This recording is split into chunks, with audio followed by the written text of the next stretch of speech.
Assalamualaikum warahmatullahi wabarakatuh. Akkam jirtan obboleewwan kiyya nagaa qabdu jirtu alhamdulillah.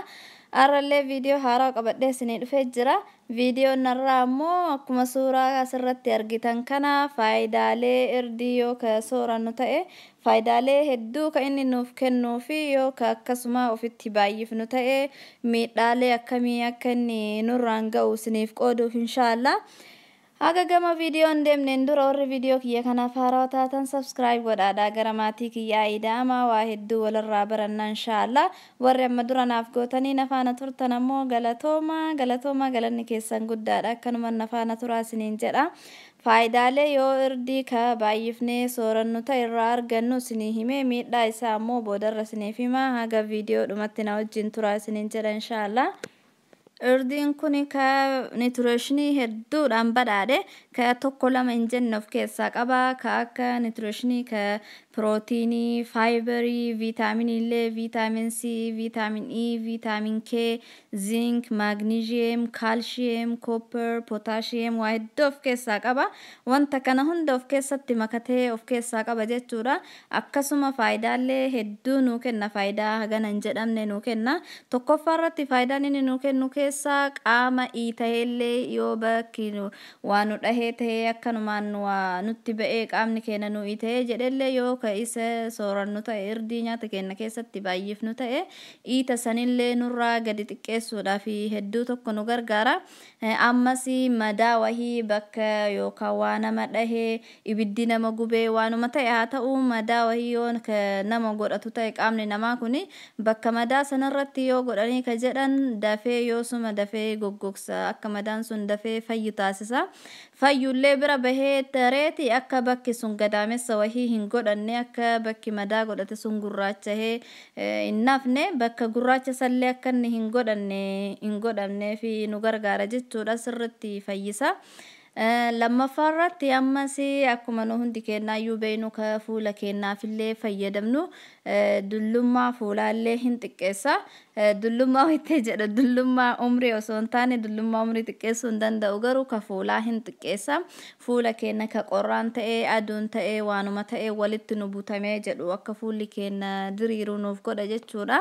San maleellee wanta akka finniisaa faa fuula keenya irratti wanti nu hin barbaanne yoo ka nu ba'u ta'e fuula keenyallee hedduu tokko nu diriirsa jechuudha.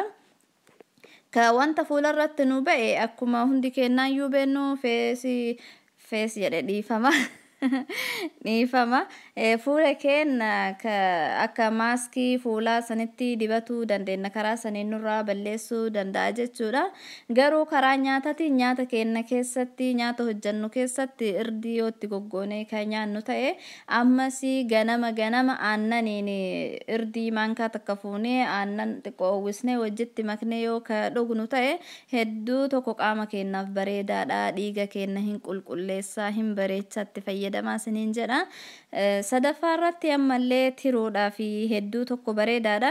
Tiruu keenyallee akka inni qulqullaa'u godha. Tiruun keenya egaa guyyarraa dhiigaas fuudhachi erga dhiiga facaasa qaama keenya keessatti hojii guddaa hojjeta. Tiruu keenya kana akka inni qulqullaa'u akka inni dhiiga qulqulluu gara alaa gadi baasuuf seensu akka inni hojii isaa sirriitti hojjetu taasisa jechuudha. Tiruu keenyaafillee hedduu tokko nu gargaara. Sammalillee ulfaatina hir'isuufillee nu gargaara. Nama yoo ka ulfaatina qaamaa yookiin ammoo furdina ofirraa hir'isuudhaaf barbaadu yoo jiraatellee irdii kana ganama maankaa takka aannanii wajjitti makee garaa qullaa yoo ka dhugu ta'e qaama isaa kana hin qulqulleessaa xurii qaama keessa jiru hundayyuu irraa qulqulleessaa akka inni furdina isaa sana hir'atullee akka inni ulfaatina isaa san dafee hir'atu taasisa jechuudha. Of qallisuu namni barbaadulleen irdii yoo ka fayyadamee hedduu tokko bareedaadha. Sammalillee ammas nama garaan afuufamu garaan akkanaanii osoo burciin taane garaan afuufamu nama akkasiillee garaa afuufama san akka qilleensa gara alaa gadi baasee garaan qulqullaa'ee jedhu gargaara jechuudha. Garaa afuufameefis hedduu tokko dawaadha irdii itti fayyadamaa isiniin jedha. Yoo nutti tole nyaata keenya keessatti nyaata hojjannu hunda isaa keessatti irdii yoo xiqqeessinee ka mammaknee guyyarraa xiqqoo tokko ka soorannu ta'e qaama qaama keenyaa fi hedduu tokko bareedaadha. Ammas karaa juusitiin aannanii fi irdii walitti maknee akkasitti yoo ka fayyadamnu ta'ellee qaama keenyaaf illee akkasitti illee hedduu tokko bareedaadha jechuudha. Ammas dhiibbaa dhiigaa nama qabuuf illee hedduu tokko bareedaadha. Dhiiga keenya ka amma danfee ol ka'u namni dhiibbaa dhiigaa qabu yoo jiraate akka dhiigni sun sirraa'u akka gadi deebi'u taasisa jechuudha. Nama dhiibbaa dhiigaa qabuuf illee irdiin bareedaadha. Akkasuma yoo barbaade yoo itti tolee jedhe karaa aannan wajjin itti makee yoo itti hin tolle ammoo nyaata wajjin itti makeeti nyaata irdii qabu wajjin soorate dhiigni sun yeroo akkasitti ka'u sanarraa gadi deebi'a.